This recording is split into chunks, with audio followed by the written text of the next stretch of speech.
Oremos. Amado Dios Padre, que por medio de nuestro Señor Jesucristo el día de Pentecostés derramaste con infinito amor la gracia de tu Santo Espíritu, que es fuente brotante de vida eterna. Hoy, al leer tu palabra, te pedimos humildemente, ven Espíritu Santo, guíanos y concédenos espíritu de discernimiento, sabiduría y revelación, para que podamos conocerte y vivir conforme a tu perfecta y amorosa voluntad. Amén.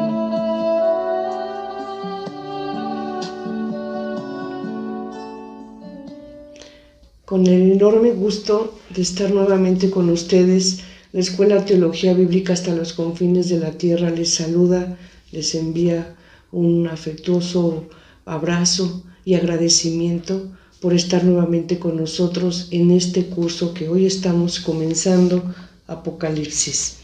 No sin antes, desde luego, enviar un afectuoso saludo a todas las parroquias que nos dan su anuencia, su apoyo para poder llegar hasta ustedes. De verdad, todo nuestro cariño, nuestro respeto, nuestro agradecimiento por ese trabajo que hacen tan esmerado en todas estas parroquias de las cuales tenemos su anuencia y apoyo.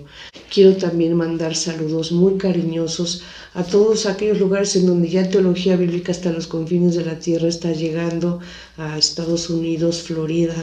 Estamos ya en Guatemala, en El Salvador, en Venezuela, en Costa Rica, en Colombia, en Madrid, en fin. También no quiero mencionar a todos porque podría yo dejar alguno de lado y no es la intención. Pero bueno, desde luego, muy agradecida a nombre de la Escuela Teología Bíblica hasta los confines de la tierra. Hoy estamos empezando nuestro primer capítulo del curso Apocalipsis. ¿Y qué les puedo decir a manera de introducción y de nociones generales que va a ser necesario hacer para poder comprender en nuestro curso? ¿Qué sería lo primero que yo les pediría de forma especial? Aquellas personas que no han tenido algún acercamiento a algún estudio bíblico, que no han tenido la guía o un curso, una plática por medio del cual ustedes vayan teniendo conocimiento de la palabra de Dios, tanto del Antiguo Testamento o Antigua Alianza como de la Nueva Alianza, mejor conocida por todos como Nuevo Testamento. Yo les voy a pedir un favor especial. Quiten de su mente, de verdad, háganlo, cualquier preconcepción o cualquier idea que puedan tener de lo que es el Apocalipsis. ¿Por qué?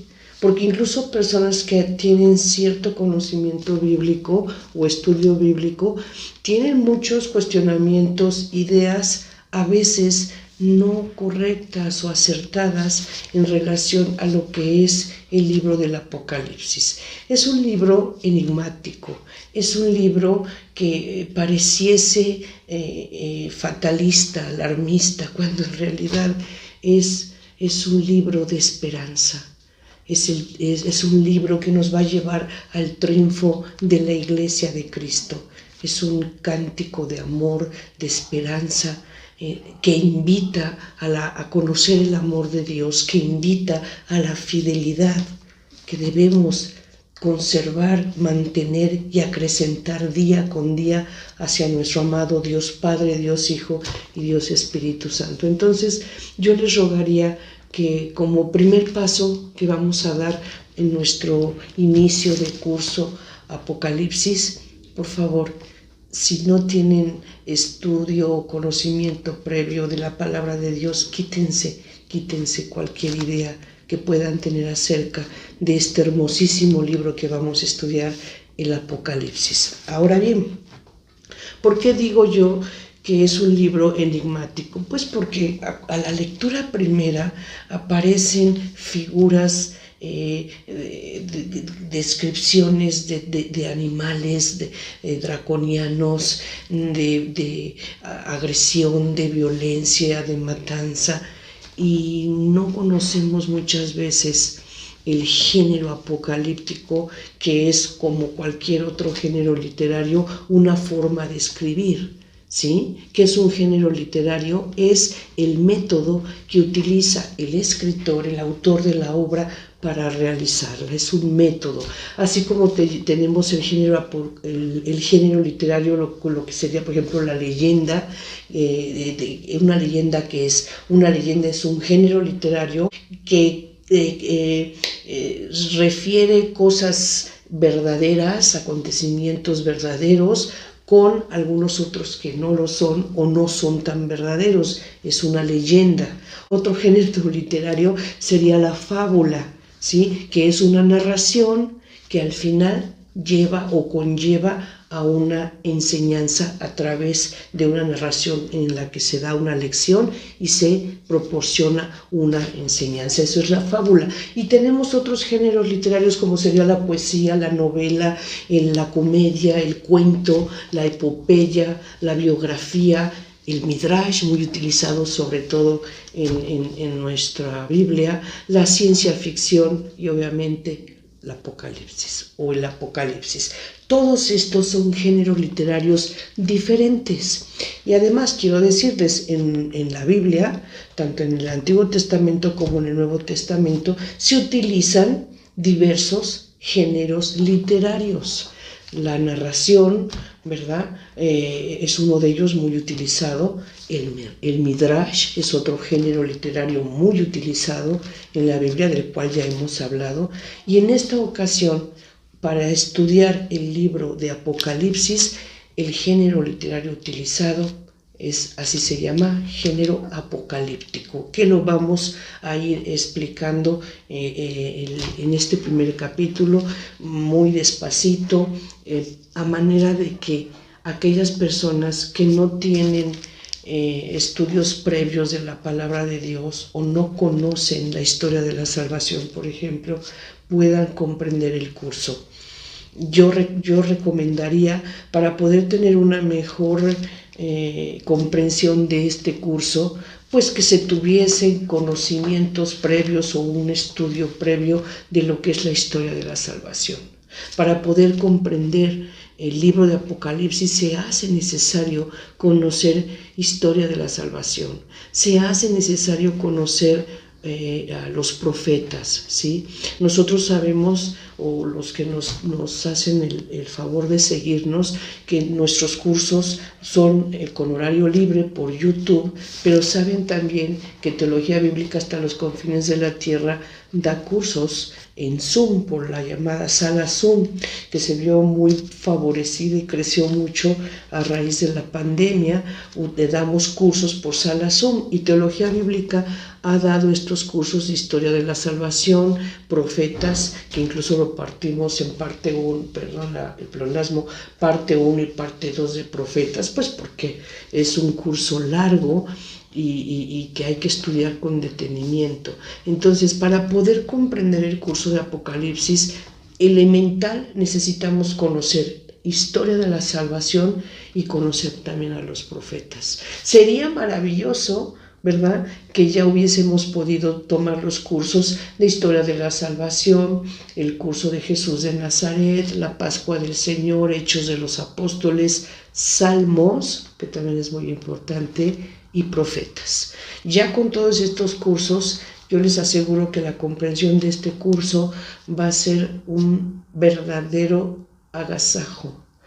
Nos vamos a llenar de esperanza, de gozo, de consuelo, de alegría al poder comprender este libro, que tiene una calidad teológica elevada, una calidad enorme, una teología enorme, la del libro de Apocalipsis. Pero bueno, Jesús finalmente, cuando proclamó el reino de Dios, que sabemos que lo hizo con la palabra, desde luego, con actos de poder que nosotros conocemos como milagros y que Juan le llama signos, y con el ejemplo de su propia vida. Así fue como proclamó el reino de Dios, y así fue como llegó, ¿verdad?, a todo aquel que quisiera escuchar. Jesús nunca, nuestro Señor Jesucristo nunca puso un requisito o limitó o se dirigió específicamente a un tipo de personas o momentos especiales para personas especiales. No, Jesús vino para toda la humanidad. Jesús vino a redimir a la humanidad, proclamando el reino de Dios, anunciando la buena nueva. ¿Y cuál era esta? La salvación ha llegado, el reino de Dios al fin estaba ahí, a través de nuestro Señor Jesucristo. Y curiosamente, si nosotros nos ponemos a ver por qué el género apocalíptico utilizado, bueno, nosotros podríamos, y por qué es difícil comprenderlo, pues nosotros podríamos igualmente aparejar esta situación a aquella en la que Jesús, ¿verdad?, hablaba en parábolas. Las parábolas, como lo hemos podido ver en el curso de parábolas que está en YouTube, véanlo, las parábolas del Evangelio, Jesús les hablaba en parábolas, que era un género, y es un género literario, pues que no era acostumbrado o conocido por la gente humilde, por la gente del pueblo, sino que era gente un poco culta o más culta la que estaba acostumbrada o familiarizada con este género literario que es la parábola. Bueno, igual el Apocalipsis. El Apocalipsis es un género literario que se utilizaba en esa época. Estoy hablando de la época de Jesús, y no solamente en la época de Jesús. El género literario apocalíptico surge 2 siglos antes de Jesucristo y se continúa utilizando, desarrollando este género literario, esta forma de escribir, se sigue utilizando hasta 2 siglos después de Cristo. Pero para ir comprendiendo, y quiero irme despacito, posiblemente este capítulo y el siguiente los utilicemos como introducción o nociones generales, para que ya cuando entremos de lleno al estudio del libro del Apocalipsis, pues estemos ya familiarizados por lo menos con lo más elemental o lo más básico para que se pueda comprender el curso, ¿sí? Entonces, ¿qué quiere decir Apocalipsis? Apocalipsis quiere decir revelación, ¿sí? Nosotros sabemos que este libro de Apocalipsis, que quiere decir revelación, es el último libro que contiene la Biblia. Con este libro que se llama Apocalipsis y que quiere decir revelación, se cierra la revelación hecha por Dios. Nosotros sabemos que la Biblia, ¿verdad?, en sus 73 libros que se contienen en la Biblia católica, desde luego, nosotros sabemos que Dios hace una revelación. ¿De qué? De su palabra. ¿De quién es Él? ¿De qué desea y qué va a darle al hombre en su amor siempre fiel? ¿Qué espera del hombre como conducta hacia Él? ¿Sí? Y todo esto se contiene en la Biblia. Nosotros sabemos que la Biblia es un conjunto de libros que se divide en 2, el Antiguo Testamento y el Nuevo Testamento, mejor llamado Antigua Alianza y Nueva Alianza. Bueno, en total 73 libros, ¿sí? Del Nuevo Testamento, 27 libros. Bueno, nosotros debemos saber entonces que Dios va haciendo su revelación, se va manifestando al hombre a través de los siglos, para llevar a cabo además su plan de salvación, no improvisado. Dios desde un principio, desde la creación, Él sabía que iba a tener que llevar a cabo, o quería, así fue su deseo, ¿verdad?, salvar al hombre para poderlo regresar a Él, a su amor. Entonces hace la revelación como en la Biblia. De hecho, toda la Biblia es palabra de Dios, es revelación de Dios. Y esta revelación de Dios es lo que Dios quiere que sepamos de Él, lo encontramos en la Biblia. Y esta Biblia es la revelación de Dios que cierra con el último libro que se llama Apocalipsis. O sea, tratando de ser más clara, toda la Biblia es palabra de Dios y es revelación, y a su vez esa revelación de Dios se cierra con el último libro al que se le puso el nombre o se le llama Apocalipsis, que quiere decir revelación. Nótese, Dios revela lo que quiere revelarnos. Sabemos que los misterios de Dios en ocasiones son insondables. Sabemos que la Biblia no nos dice todo, no nos revela todo. Pero eso no tiene que ser motivo de angustia o de sentirnos incómodos o inseguros porque Dios no nos revela todo. ¿Saben una cosa? Dios revela lo que su voluntad quiere revelar y lo que es necesario que el hombre sepa para poder alcanzar su salvación. Entonces, no nos angustiemos por aquello que no encontremos revelado en la palabra de Dios. Tenemos que ser humildes de corazón, tenemos que ser sencillos, entender que la palabra de Dios contiene la revelación de Dios en lo que Dios nos quiere revelar, y que estemos con la tranquilidad, con la seguridad de que Dios revela lo que necesitamos saber. No más. Querer ir más allá ya sería soberbio de nuestra parte y podríamos arriesgarnos a caer en terrenos que ya no son confiables, que ya no son de Dios. Entonces, abracemos la Biblia, es la revelación de Dios, entendámosla, estudiémosla, analicémosla, pero sobre todo con fe, con amor, entendiendo que en especial el libro de Apocalipsis tiene que leerse con un corazón abierto a la fidelidad de Dios, con un corazón abierto en nuestra fidelidad hacia Él, con la confianza, con la esperanza de que es una verdad revelada que nos va a llevar a la salvación. Y esto que nos dé una tranquilidad enorme, esa paz, ese shalom de Dios que solamente Él y solo Él nos puede dar. Y esto lo digo porque para leer el libro de Apocalipsis necesitamos de verdad tener un corazón así, un corazón sencillo de fe y creer.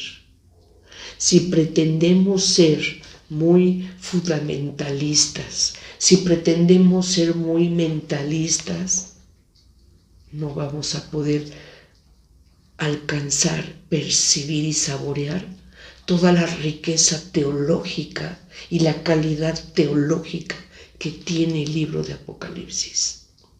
Y voy a poner un ejemplo. Si alguna vez ustedes han estado en un lugar donde el paisaje les llena el corazón, el alma, el espíritu, y se asombran por su belleza, se asombran por su grandeza, por esa naturaleza que pueden ver ustedes al ver un cielo azul, al ver unas nubes radiantes que son atravesadas por un sol radiante y luminoso, y ven una ave hermosa cruzar el cielo, ven ustedes a lo lejos unas montañas verdes, hermosas, un paisaje que además acompañado de un aire fresco que nos lleva aromas. Por favor, ¿qué hace una persona que se ve extasiado de vivir y de estar presenciando eso? Ve, observa, se deleita, se llena en su espíritu con lo que está viendo, sabe que es real, que ahí está.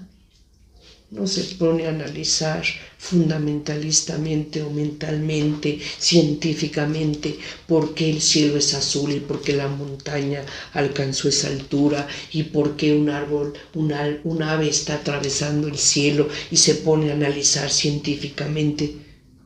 ¿Verdad que no? No lo hace. Al momento en el que cae en ese análisis científico, en ese análisis fundamentalista o metodista, se rompe el encanto. Muchas veces, en lo personal se los puedo decir, y es algo que descubrí hace poco, repasando y estudiando yo mi curso de Apocalipsis, porque yo para atreverme o tener el atrevimiento de estar frente a ustedes, he repasado y he estudiado con mis profesores, con los presbíteros que me han enseñado en el instituto donde yo he estudiado mis cursos varias veces para atreverme a estar frente a ustedes. Y hace poco, repasando mi curso de Apocalipsis, una de mis mentoras, de mis profesoras, a la que quiero mucho, me dice, para estudiar el libro de Apocalipsis, tenemos que leerlo y estudiarlo y verlo con los ojos del corazón, con la fe, sin caer en fundamentalismos, porque muchas veces el caer en análisis científicos nos arrebata la oportunidad de poder vivir un éxtasis de contemplación y poder contemplar la grandeza de Dios, poder contemplarlo en su gloria, en su amor, en su fidelidad, en su sabiduría, en su grandeza, en su omnipotencia, en su omnipresencia. Poder contemplar a Dios así es caer en éxtasis. Y para poder lograr eso, esa contemplación, tenemos que quitarnos totalmente todo análisis científico o metódico o fundamentalista. No sé si logro describir con estas palabras lo que quiero comunicar, pero si tuviera que abreviarlo, tendría que decirles, el libro de Apocalipsis lo tenemos que leer con los ojos de la fe y del corazón, confiados en el amor de Dios y en su verdad. Así es como yo les invitaría, les rogaría que estudiáramos este curso de Apocalipsis. Y entonces, veamos pantalla, por favor. Y aquí tenemos Apocalipsis. ¿Qué es el Apocalipsis? Es el cantar de esperanza y triunfo de la Iglesia de Cristo. Estamos en el capítulo 1. Y tendríamos que decir, seguimos en pantalla, que Apocalipsis, como ya lo señalé, es el último libro de la Biblia, que usando un lenguaje enigmático y lleno de esperanza, cierra la revelación del Nuevo Testamento. Esto quiere decir, con el libro de Apocalipsis termina la Biblia. Nosotros debemos de tener en cuenta, como ya lo señalé, a manera de noción general, continuamos viendo pantalla, que Apocalipsis es una palabra o es la transcripción de un término griego que significa revelación. Como ya lo dije, ¿verdad? Revelación. ¿Qué quiere decir? Quitar el velo, destapar algo que está oculto. Eso significa Apocalipsis, revelación, quitar el velo. En nuestra siguiente lámina podríamos ver una nota muy especial que me permito hacer aquí. Le voy a dar lectura y de ahí pues vamos a platicar un poquito. Y aquí tengo en mi lámina, dice nota. Para comprender el Apocalipsis del Nuevo Testamento en su sentido histórico, primero y fundamental, se hace necesario conocer la historia de la salvación. Y así, con lo anterior, debemos comprender de igual manera que el Apocalipsis es la palabra que Dios dio al hombre y que se actualiza. Y sabiendo eso, vivamos en integridad con la voluntad de Dios, en la fe y esperanza del gozo de la vida eterna que Jesucristo ha ganado para su iglesia. Bueno, una vez que ya leímos esta nota, si nos damos cuenta, estoy señalando aquí que se hace necesario conocer un poquito de historia de la salvación. Y bueno, para aquellos que quieren tomar este curso y que no tienen nociones, algún estudio o hayan tenido acercamiento con alguien que les pueda hablar de, obviamente alguien autorizado, estoy hablando de un presbítero, estoy hablando de un curso serio de la Biblia, les voy a platicar un poquito de lo más elemental, de lo más básico que se necesita para comprender el libro de Apocalipsis. Miren, nosotros sabemos que la Biblia, en la antigua alianza, Antiguo Testamento, el primer libro que tenemos se llama Génesis, que se refiere al principio, a los orígenes. Y en este libro de Génesis, pues se habla de cómo Dios, ¿verdad?, hace su creación, es el principio, la creación, crea separa las aguas de la tierra, crea el sol, la luna, el día, la noche, los animales, crea al hombre a su imagen y semejanza. ¿Y qué le dice al hombre? Ámame, ámame, todo es tuyo, todo te lo doy. Siendo un ser mortal, podía no morir porque vivía en la gloria de Dios. La gloria de Dios es la presencia de Dios. ¿Y qué fue lo único que Yahvé Dios le pidió a Adán, a ese primer hombre? Ámame, obedéceme. Y le dio a Eva, ¿no? Así lo señala el libro de Génesis.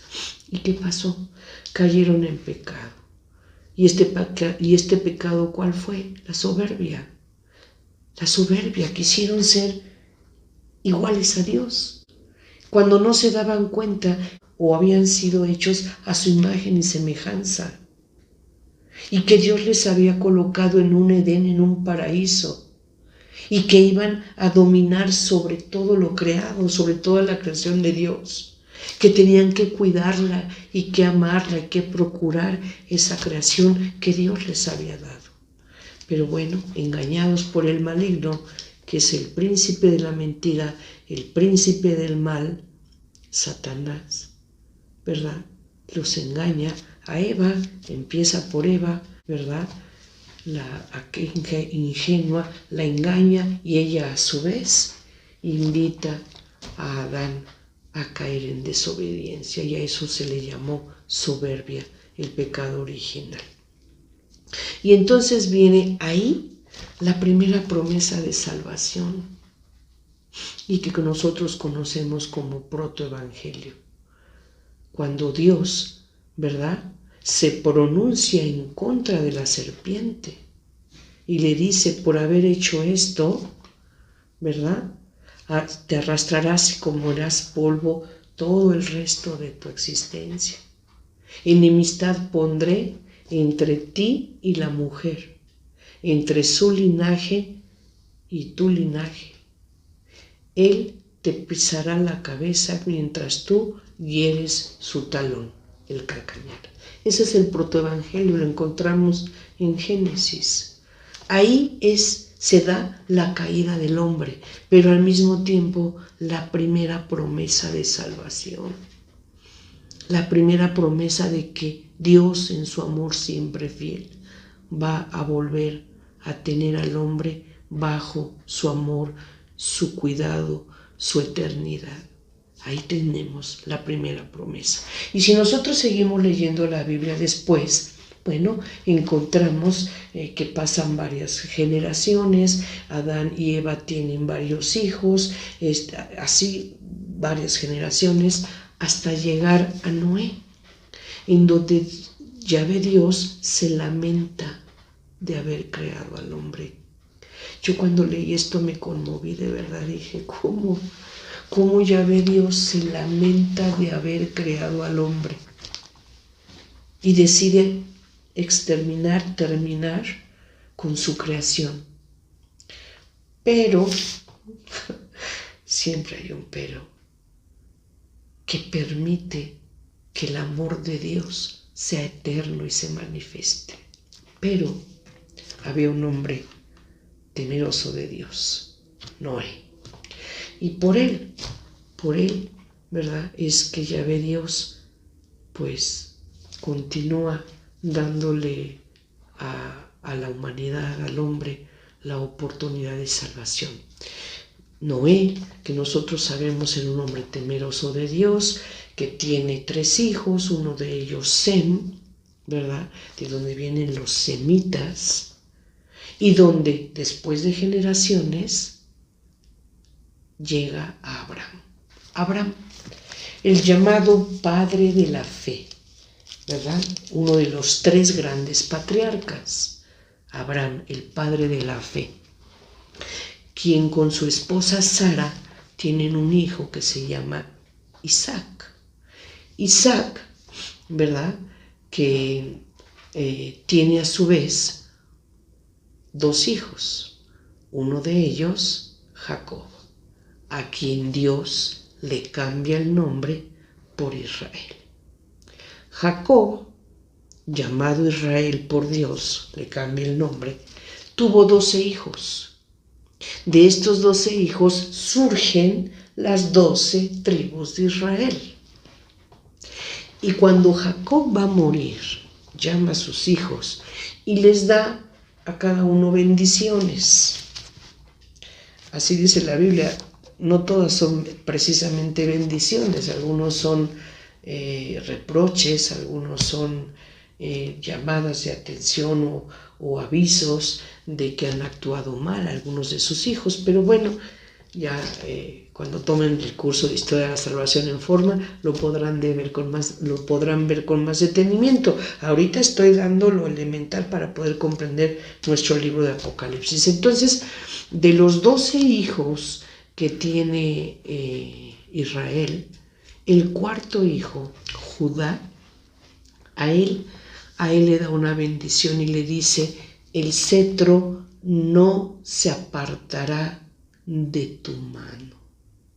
Y cuando le dice el cetro no se apartará de tu mano, pues si le está hablando de un cetro, le está hablando de que hay un rey, porque el cetro es del rey. Entonces le está anunciando que de su descendencia va a haber un rey y que no se va a apartar de su mano. Le está hablando entonces de un rey eterno. Pasa el tiempo en esa historia y llegamos a la época del rey David, en donde David, que es ya hecho rey, ¿verdad? El profeta Natán le dice, ¿verdad? Le anuncia también que su casa permanecerá para siempre, o sea, su linaje, que su casa estará ahí y reinará eternamente. Nuevamente, ¿verdad? Le vuelve a repetir aquel anuncio. Entonces, aquí tenemos cómo desde Judá, que fue uno de los hijos de Israel, se está anunciando que va a haber un rey con un cetro eterno. Después de la tribu de Judá viene el rey David y también Natán le dice a David: tu casa permanecerá y tu reino permanecerá para siempre. Y así pasa el tiempo, ¿verdad? Pero antes de llegar a José, el padre adoptivo o el padre putativo de Jesús, entre José y el rey David, pues tenemos ¿verdad? Una parte histórica muy dolorosa del pueblo de Dios, ¿sí? Podríamos decir desde antes, porque podríamos decir que esas 12 tribus de Israel, con el tiempo, bueno, cayeron en esclavitud en Egipto durante 400 años, hasta que fueron liberados por Dios a través de Moisés. Moisés saca el pueblo hebreo de la esclavitud en Egipto, en donde habían permanecido 400 años, y se van en busca de la tierra prometida, vagando en el desierto del Sinaí durante 40 años. No lograban llegar a la tierra prometida. ¿Por qué? Pues por la falta de fidelidad en la que estaba de manera reiterada cayendo el pueblo de Dios. La ofensa a Dios, la falta de fidelidad fue lo que provocó que después de que salieran de la esclavitud en Egipto, vagaran en el desierto llamado el desierto del Sinaí durante 40 años. Hasta que por fin, ¿verdad? Gracias a Dios, a esa voluntad siempre fiel y amorosa de Dios, el pueblo hebreo pudo llegar a Canaán, la tierra prometida. Aquella tierra que le había prometido al primer patriarca, Abraham, ¿sí? Cuando le dijo, salte de tu casa, deja a tu padre, deja a tu tierra, yo te voy a dar una tierra donde mane leche y miel. Pasaron muchísimos años.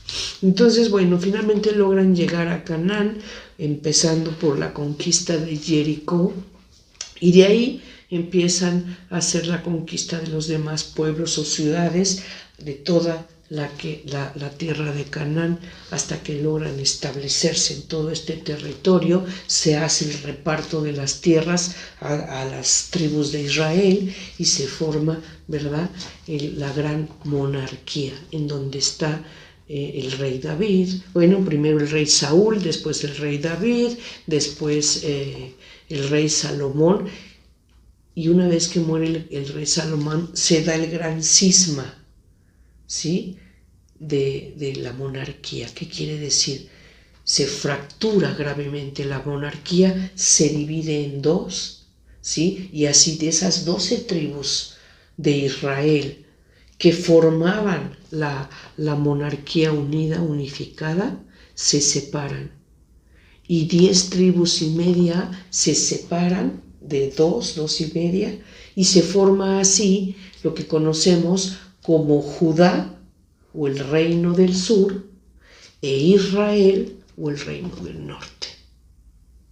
Y ojo con lo que voy a decir a continuación, porque aquí esta parte de la historia nos va a ilustrar mucho para poder entender el libro de Apocalipsis. Cuando se da el cisma de la monarquía unificada que habían mantenido los primeros reyes de Israel, que fueron Saúl, David y Salomón. Cada uno de ellos gobernó durante 40 años. 40 años Saúl fue rey, después David 40 años fue rey, a su muerte Salomón 40 años fue rey. ¿Sí? Entonces se divide la monarquía, reino del norte, reino del sur, y obviamente se debilita, ¿verdad?, toda esa unidad, y el reino del norte empieza a caer en paganismo, en infidelidad a Dios, se vuelven idólatras, empiezan a adquirir costumbres, creencias que no eran aquellas que correspondían a la fidelidad de Yahvé Dios. Lo mismo pasó con el reino del sur, pero tiempo después. Ahorita vamos a ver qué pasa con el reino del norte, o sea, con Israel y su capital Samaria. El reino del norte cae dominado por los asirios. Eran 10 tribus y media las que se fueron a raíz de la conquista que sufren. De ahí que se dice que 10 tribus o 10 tribus y media están perdidas. Sabemos que son 12 las tribus de Israel, de las cuales 10 desaparecieron, están perdidas. Se dio una dispersión. ¿Por qué? Porque se fueron, muchos se los llevaron con la conquista que se dio por Asiria sobre el reino del norte. Pasó el tiempo y después vino la caída del reino del sur, Judá, ¿sí? En donde estaba la promesa davídica. Era una monarquía davídica, en donde estaban esperando ahí al Mesías, ese Mesías prometido, ¿verdad? La promesa davídica, el Mesías, el ungido, ¿sí? Ahí estaba, en la casa de Judá, en la casa de David, en el reino del sur, en Judá.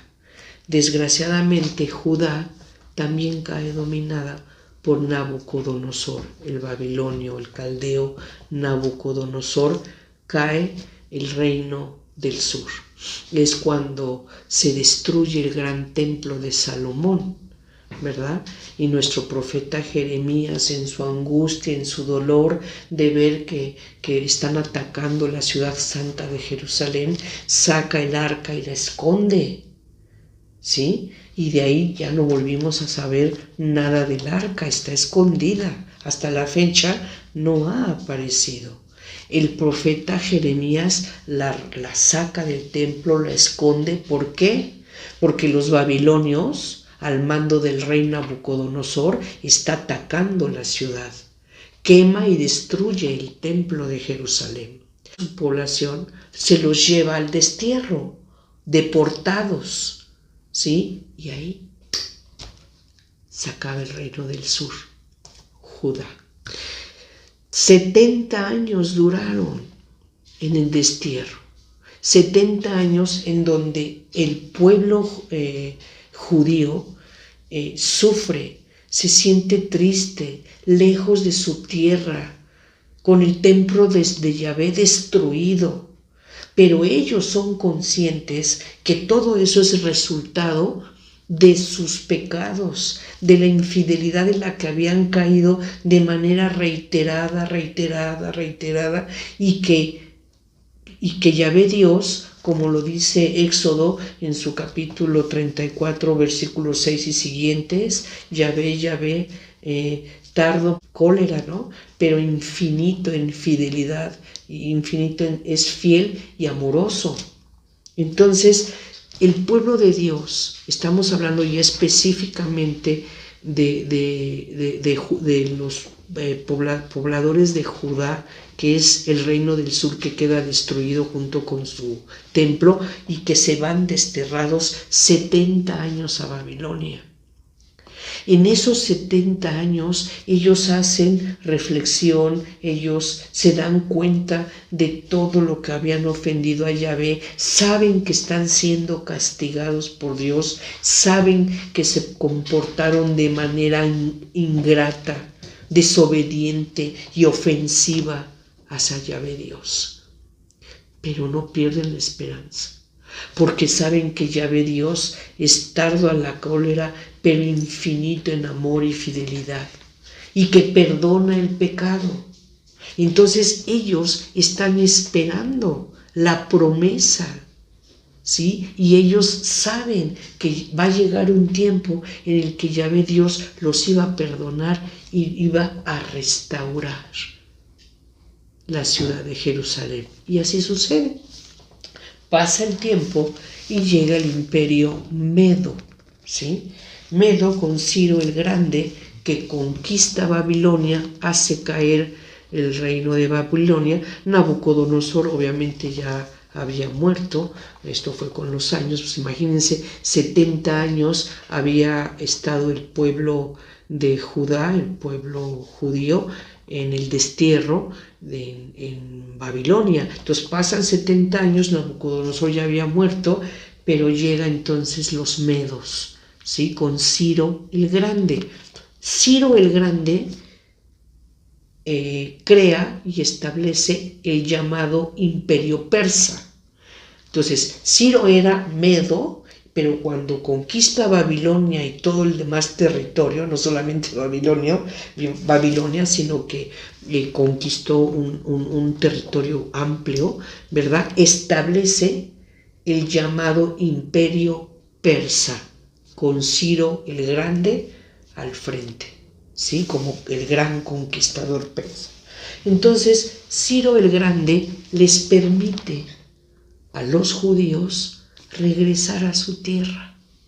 Entonces, imagínense la esperanza, el gozo de los judíos cuando ven que al fin y nuevamente, cumpliéndose las promesas que encontraban ellos en el Tanakh, en los escritos, en sus escrituras santas, en sus escrituras sagradas, estaban las profecías de que ellos iban a regresar. Entonces, cuando Ciro el Grande, que establece el imperio persa, les permite regresar a Jerusalén, imagínense nada más el gozo, la esperanza, la alegría del pueblo de Dios, el pueblo judío, que sabe que va a poder regresar a Jerusalén, al monte Sión. ¿A qué? A reconstruir su pueblo, su templo, para poder nuevamente llevar a cabo los sacrificios y la adoración y el culto que sabían que tenían que dar, y se gozaban en ofrecerle a Yahvé Dios, el único Dios verdadero y vivo. Entonces, los judíos logran regresar a lo que antes había sido el reino del sur, Judá, pero ahora ya no se va a llamar Judá, se va a llamar Judea. Bueno, regresan, ya están en Judea, pasa el tiempo, y pues bueno, nuevamente, ¿verdad? Al fin somos hombres, humanidad, repetimos los mismos errores. ¿Qué creen? Volvieron a caer en infidelidad, volvieron a caer en ofensa a Dios, volvieron a tomar creencias de adoración a falsos dioses, y esto obviamente ofende a Yahvé Dios y los vuelve nuevamente a castigar. Y entonces llega el imperio griego. El imperio griego con el gran Alejandro Magno, el conquistador más grande que se ha conocido en la historia, que conquistó un territorio enorme. Alejandro Magno, joven, el gran emperador joven, que además muere muy joven, a los 32, 33 años muere sin dejar heredero. Entonces, a la muerte de Alejandro Magno, que conquista una vez más a los judíos, entonces vean ustedes cuántas conquistas estaban sufriendo. Primero la de los asirios, los babilonios, después los medas, que establece el imperio persa, y ahora los griegos con Alejandro Magno. Alejandro Magno, como ya dije, muere muy joven, 32, 33 años, sin dejar heredero al trono, y entonces los principales de ahí del imperio griego, para no entrar en guerras y en contiendas y desmoronar ese gran imperio y conquista del territorio, deciden partir en cuatro, vamos a llamarle, el poder. Sobresaliendo entre estos el Ptolomeo, que funda, ¿verdad?, el imperio Ptolomeo, y por otro lado tenemos el imperio de Seleuco, de donde surgen los seleucidas.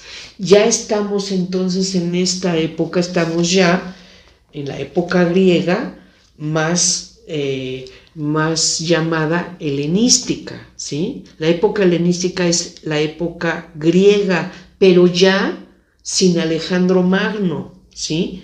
La época griega es cuando llega Alejandro Magno y conquista. Una vez muerto Alejandro Magno, da paso al imperio griego, pero ya en la época helenística, en donde tenemos a los Ptolomeos, ¿verdad?, dominando Egipto, y a los seleucidas en la parte de Siria.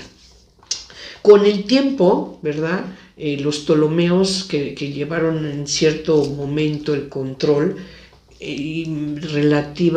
vamos a decir, un trato relativamente bueno hacia el pueblo judío, desgraciadamente llega un momento en que los seleucidas dominan incluso el imperio ptolomeo y se establece el poder, el imperio, el dominio seleucida, ¿sí?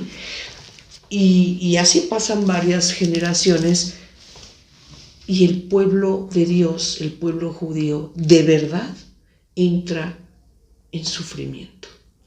No quiere decir que antes no hubiesen sufrido, claro que sufrieron.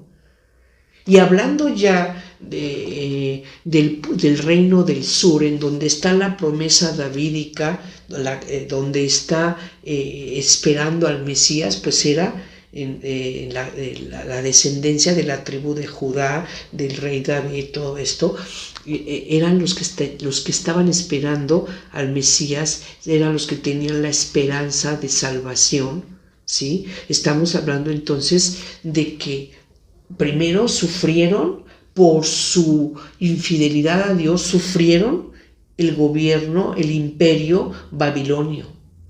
Después los medos, con Ciro el Grande, que establece el imperio persa. ¿Sufrieron? Claro que sufrieron. Pero después vienen los griegos con Alejandro Magno. ¿Sufrieron? Claro que sufrieron.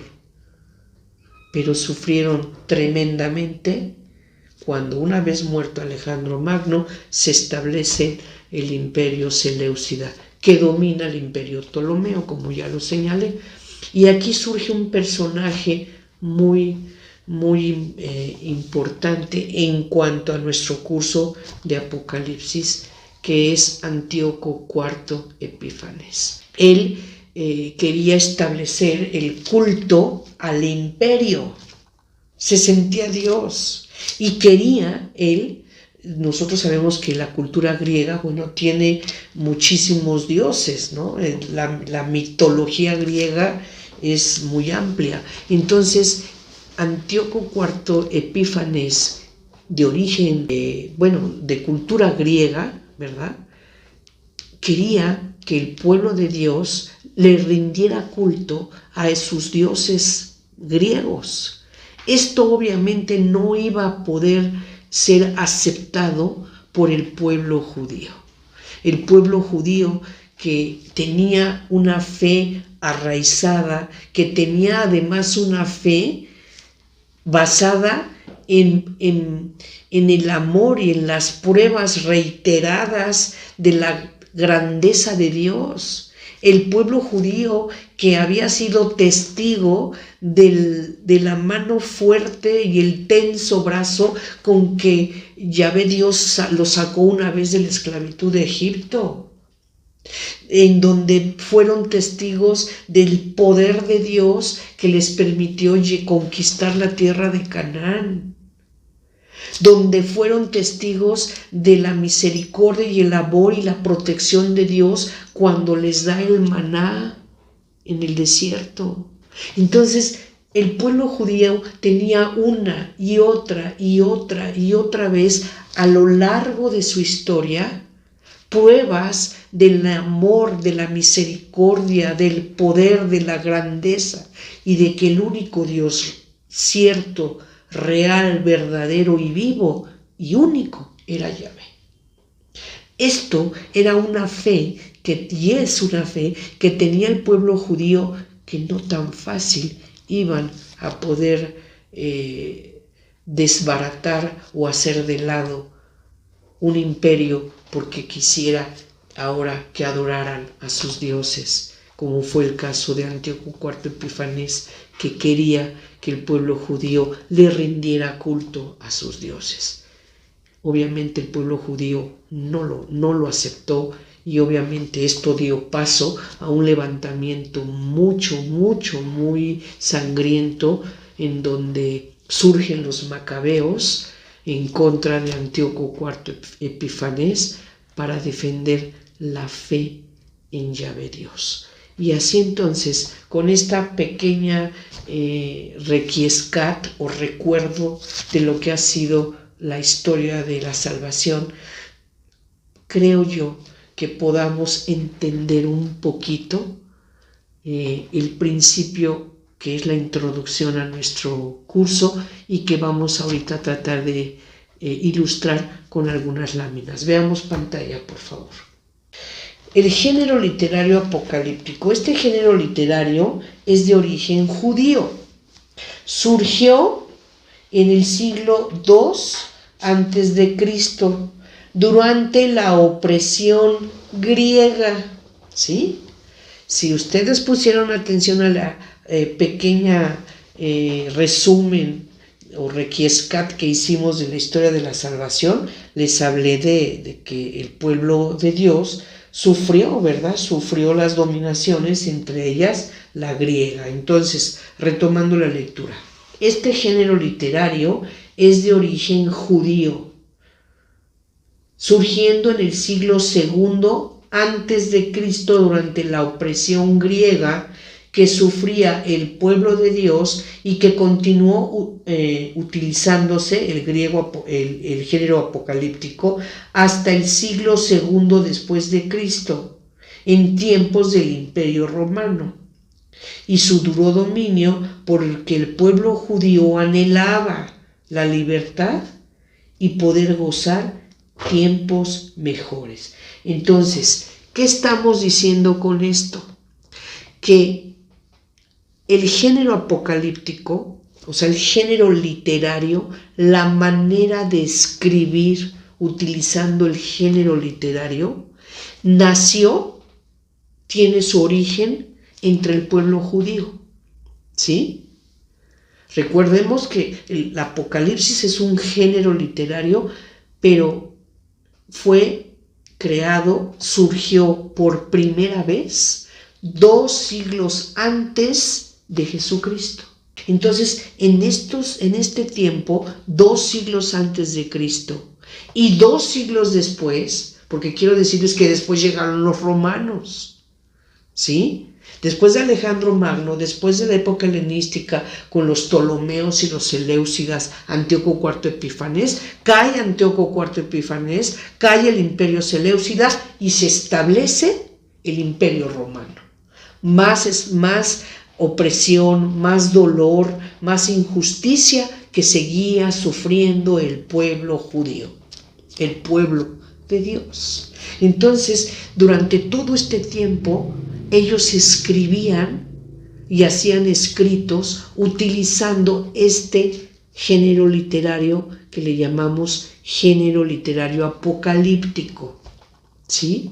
Así como tenemos géneros literarios, repito, la leyenda, la fábula, la poesía, la comedia, el cuento, la epopeya, el midrash, utilizado mucho en la Biblia, la ciencia ficción. Bueno, el género literario apocalíptico es una forma de escribir, ¿sí? Es un método que utiliza un autor en una obra para escribir. Entonces, entre el pueblo judío era muy normal utilizar este tipo de lectura o este género literario, que de alguna manera es misterioso, es enigmático, revela cosas o asuntos o noticias o hechos importantes y anuncia, ¿verdad?,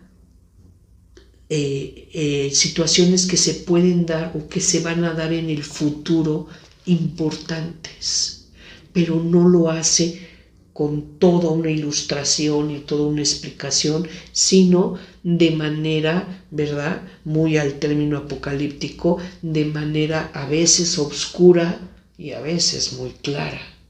Esto es el género apocalíptico. Así se acostumbraba a escribir en esta época, 2 siglos antes de Cristo y 2 siglos después de Cristo. Y entonces nosotros nos vamos a dar cuenta que el género o la forma de escribir con género apocalíptico no lo encontramos única y exclusivamente en la Biblia al final, no. Nos vamos a dar cuenta que a través de la historia el género apocalíptico o la forma de escribir tipo Apocalipsis la encontramos también en el Antiguo Testamento. Veamos pantalla.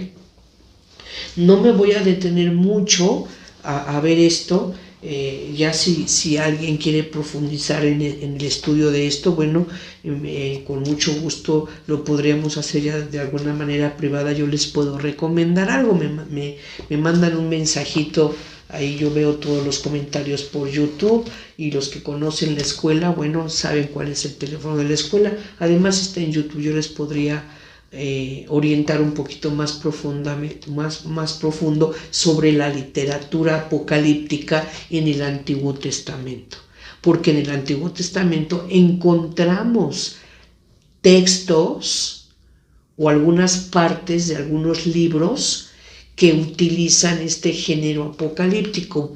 Por ejemplo, en el Antiguo Testamento nosotros encontramos que en Isaías capítulo 13 y 14, en Isaías capítulo 13 versículo 1 a 22, es un poema de lamentación de fines del destierro de Babilonia. Está en pie, pero sucumbirá bajo los medos, que son los persas. Entonces fíjense cómo aquí el libro de Isaías, utilizando el método apocalíptico, está anunciando que va a venir un momento de lamentación en donde los medos, ¿verdad?, que van a establecer después por Ciro el Grande, el imperio persa, los va a dominar. Después encontramos en Isaías capítulo 14 versículo 4 a 21, que es una sátira contra el rey de Babilonia. Después vemos en Isaías 34-35, es llamado el pequeño Apocalipsis. Sí, en el libro de Isaías, en su capítulo 34 y 35, así se llaman estos capítulos, el pequeño Apocalipsis, y es del siglo V antes de Cristo. También encontramos en Isaías 34, capítulo 1 y 17, describe los últimos y terribles combates de Yahvé contra Edom. En Isaías, capítulo 35, 1 al 10, anuncia el triunfo de Jerusalén. Esto es algo de la literatura de género apocalíptico o literatura apocalíptica que podemos encontrar en el Antiguo Testamento. Ahora bien, también en el Antiguo Testamento, veamos siguiente lámina, encontramos que Ezequiel, en su capítulo 38 y 39, refiere un poema del siglo V contra Gog, el rey de Magog. Este parte de la Biblia, estos versículos o estos capítulos, sin ser apocalipsis puro o un género apocalíptico puro, sí presenta ciertos pincelazos o matices del género apocalíptico. Y después, bueno, encontramos en el libro de Joel, del año 400 antes de Cristo, estamos en el Antiguo Testamento, en Joel capítulo 2, en Joel capítulo 2, versículo 19, encontramos la llamada alarma en el día de Yahvé. Después en el capítulo 3, versículos 1 al 5, la efusión del Espíritu Santo. Y después en el capítulo 4, versículos 9 a 13, la convocación de los pueblos. Toda esta es literatura de género apocalíptico. Después volvemos a encontrar en Isaías, en el capítulo 24 a 27, el grande Apocalipsis, pero ya este es del siglo IV, ¿sí? El pequeño Apocalipsis es del siglo V. ¿De quién son ambos? De Isaías.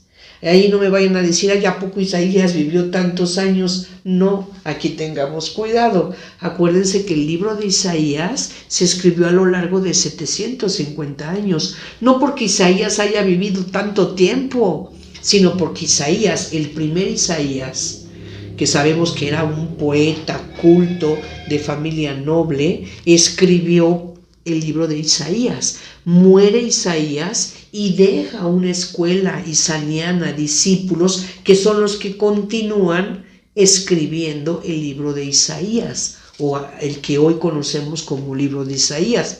Por eso es que el pequeño Apocalipsis de Isaías se escribe en el siglo V antes de Cristo, y después el gran Apocalipsis de Isaías se escribe en el siglo IV. ¿De acuerdo? ¿Por qué? Porque es la escuela isaniana, los discípulos, la corriente isaniana, la que continúa escribiendo el gran libro de Isaías. Bien, y entonces así tenemos también dentro de lo que sería la literatura apocalíptica del Antiguo Testamento, veamos nuevamente pantalla, tenemos a Zacarías. Zacarías en su capítulo 9 a 14 es del siglo IV, encontramos ahí literatura con corte apocalíptico, no todo, pero tiene sus pincelazos, ¿verdad? Después tenemos a Zacarías en su capítulo 14, versículos 1 a 21, que trata del combate escatológico y del esplendor de Jerusalén. Y por último, mis amores, detengámonos mucho, porque si hasta ahorita no han comprendido mucho todo lo que he hablado, o si hasta ahorita ya los mareé con tanto que he hablado y sienten que están casi perdidos, como que no me logro explicar en todo esto que he dicho, mis amores, con lo que voy a decir ahorita se puede aclarar mucho todo lo que he dicho hasta este momento en el curso. En el Antiguo Testamento hay escritos, hay citas bíblicas de corte apocalíptico. Y el libro clásico por excelencia de corte apocalíptico es Daniel. El libro de Daniel es el libro clásico de género apocalíptico. Y con esto que ahorita les voy a mostrar una parte del libro de Daniel, específicamente vamos a ver el capítulo 7, versículos 1 al 28. En este capítulo 7, versículos 1 a 28, vamos a darnos una idea, porque está ilustrado perfectamente, lo que es el género apocalíptico en el Antiguo Testamento. Y ya después, conforme vayamos avanzando en nuestro curso, vamos a entrar a estudiar ya el Apocalipsis en el Nuevo Testamento. Pero para poder entenderlo, primero vamos a comprender, vamos a adentrarnos un poquito en el género apocalíptico del Antiguo Testamento, en donde el libro clásico, por excelencia, de corte apocalíptico, de género literario apocalíptico, es Daniel. Y vamos a tomar como ejemplo el capítulo 7, versículos versículo 1 al 28. Veamos pantalla, por favor.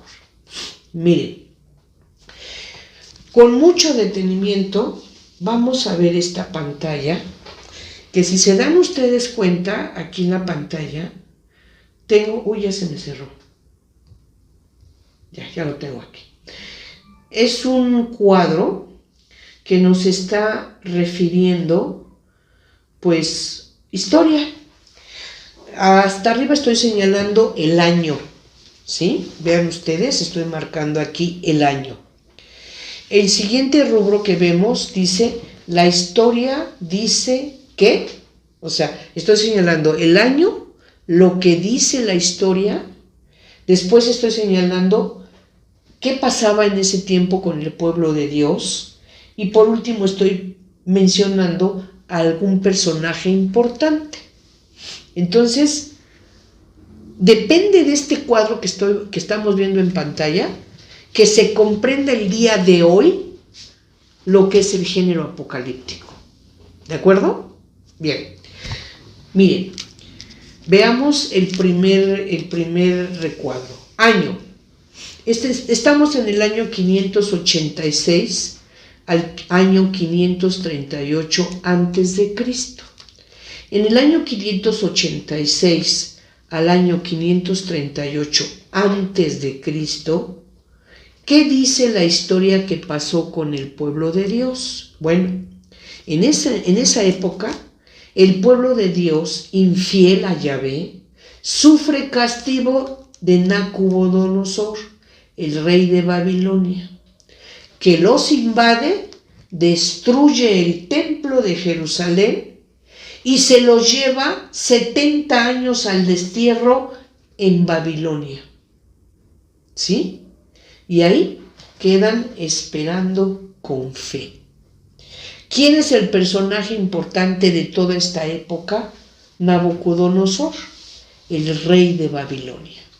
¿Estamos de acuerdo? Ok, vamos a avanzar en la historia.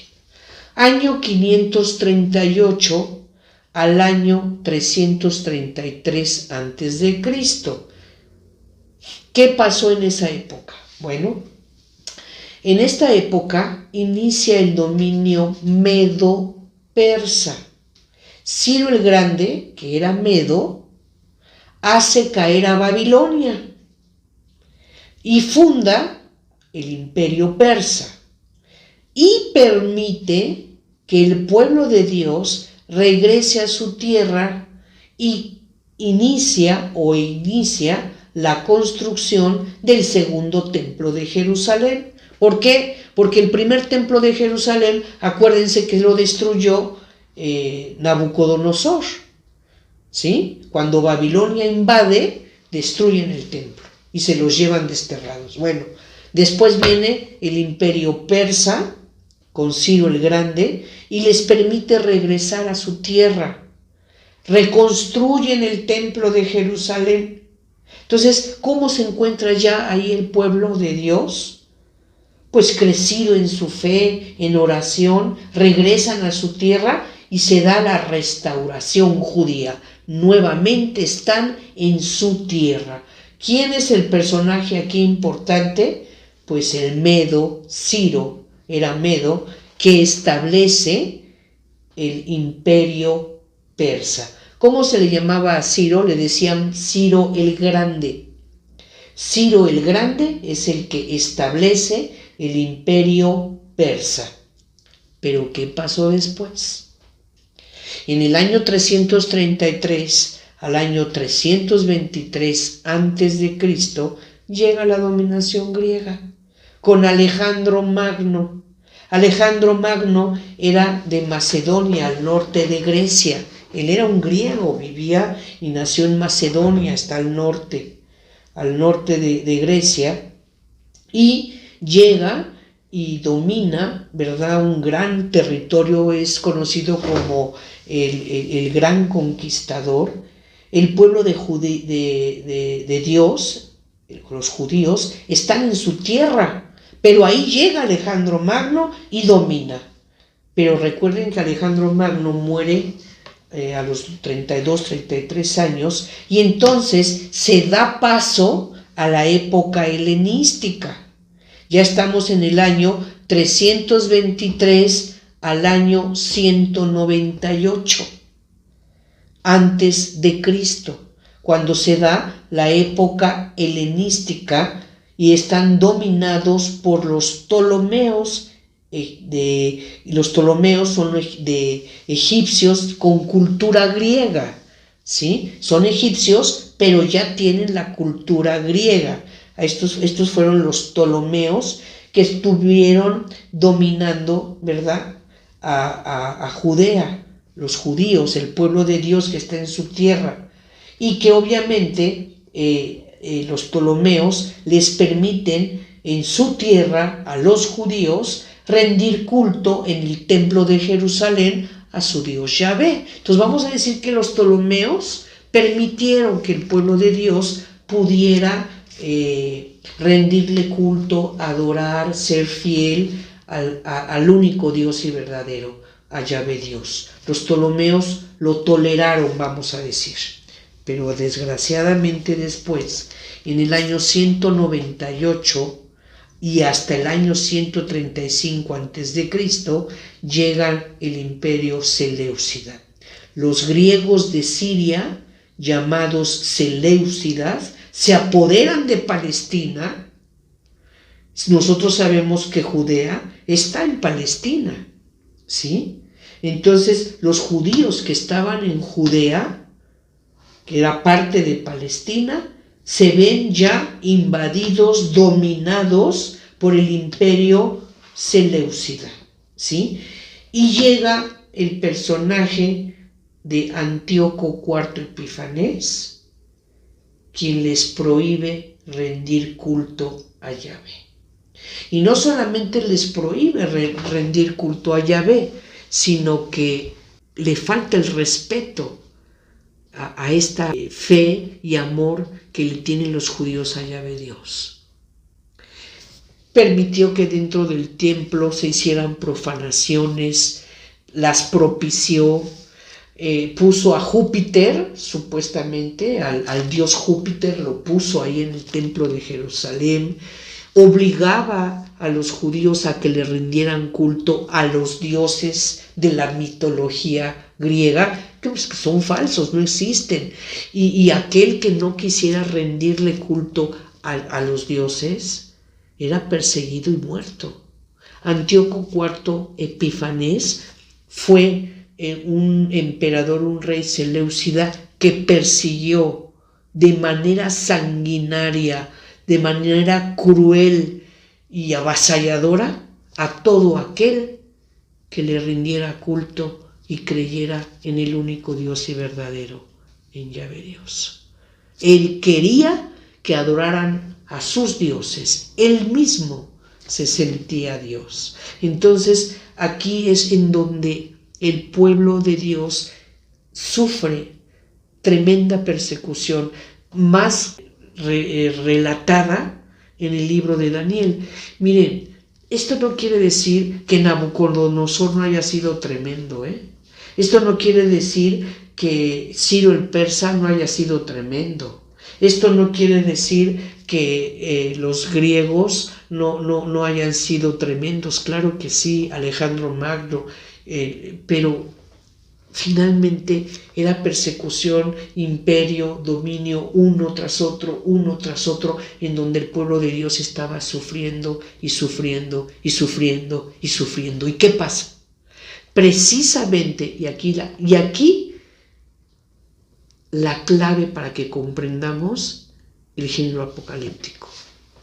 Aquí, cuando el pueblo, y con esto estoy terminando nuestro curso del día de hoy, en este momento, escúchenme, en este momento en el que el pueblo de Dios está sufriendo la persecución por parte de Antíoco IV Epifanés, porque quiere que adoren a sus dioses, porque prohíbe el culto a Yahvé, profanó el templo de Yahvé, puso a Júpiter. Antíoco IV Epifanés fue tremendo. Estamos en el año 165 antes de Cristo, cuando surge un escritor que no sabemos su nombre y escribe el libro de Daniel. Repito, estamos en el año 165 antes de Cristo, cuando un autor que no conocemos, es anónimo, nunca dice cuál es su nombre, es anónimo, y se entiende, está protegiéndose, porque si abiertamente escribe, pues lo van a perseguir, le van a dar muerte. Estamos en una época en donde Antíoco IV Epifanés está persiguiendo a los judíos porque creen en Yahvé. Entonces, este autor anónimo escribe el libro de Daniel. Y no sabemos si Daniel es un personaje ficticio que no existió o fue un personaje de la historia que sí existió, no lo sabemos.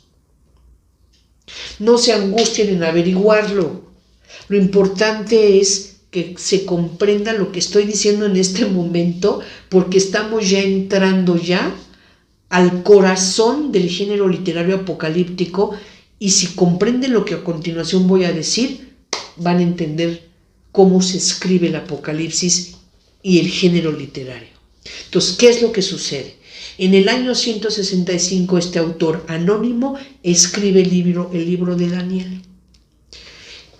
Y este autor relata que había un hombre llamado Daniel que estaba en la noche y tuvo un sueño, así lo dice. Tuvo un sueño y en ese sueño tuvo una visión. O sea, vio, pudo ver.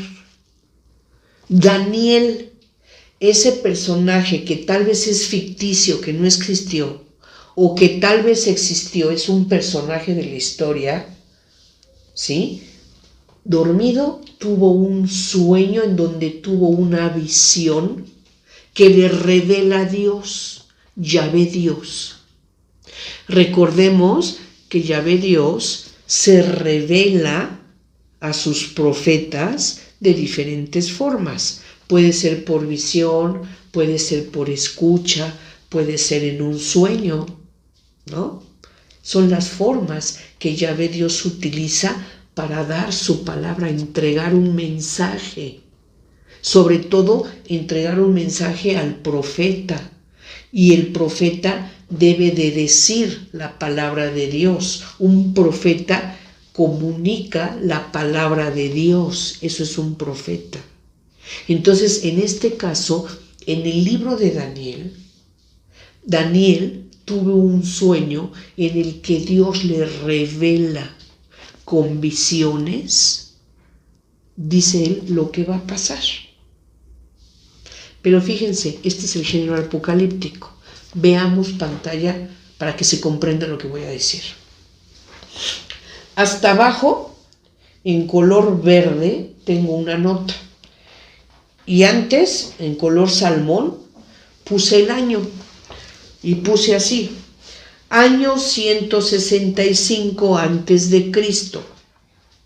Se escribe el libro de Daniel, en el cual se narran hechos pasados como si aún no hubieran ocurrido, y presenta un futuro victorioso.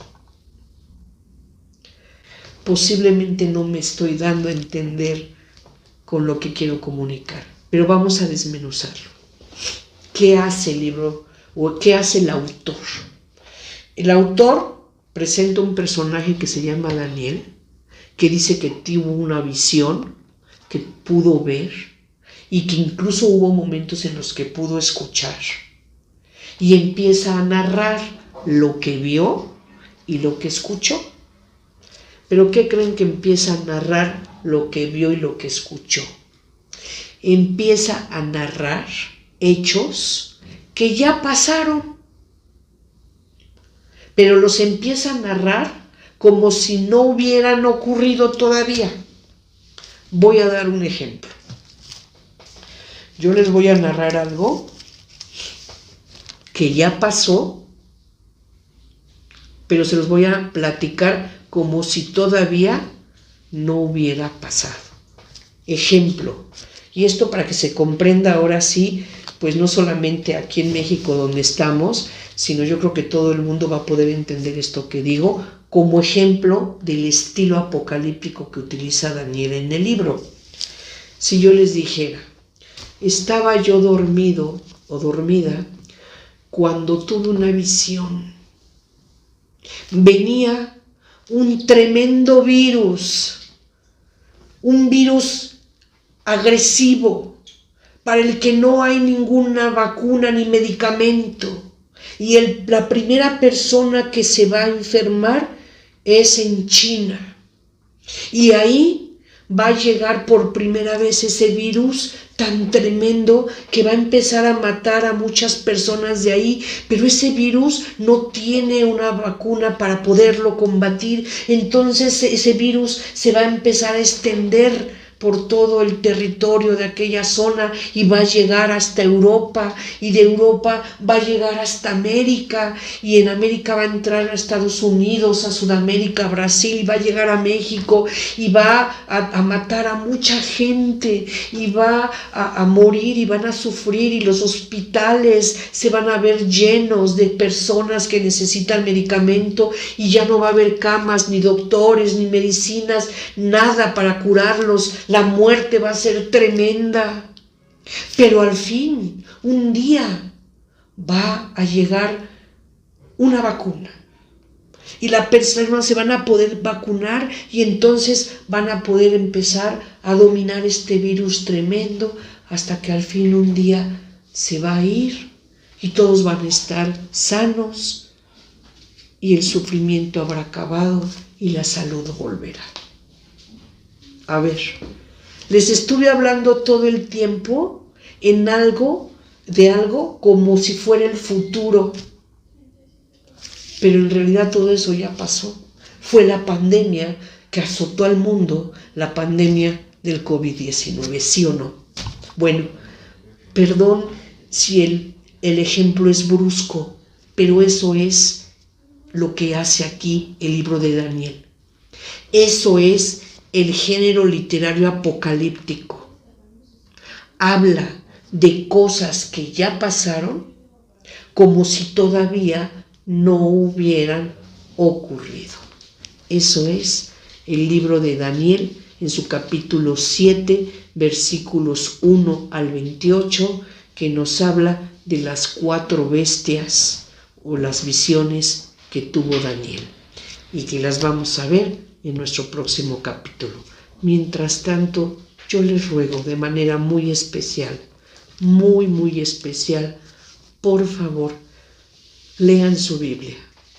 Lo que yo expliqué aquí, el material que presento, los videos que llego a facilitar a manera de ilustración, nunca deben sustituir la lectura de la Biblia. Yo los invito a pedir Espíritu Santo que les dé espíritu de discernimiento, de sabiduría, de revelación para poder comprender la palabra de Dios. Leamos la Biblia, en especial el libro de Apocalipsis, con fe, creyendo en la confianza de que Dios se habla la verdad y que esa verdad es de una promesa de amor, de fidelidad y de vida eterna. Muchas gracias. Dios con ustedes. Nos vemos en la próxima.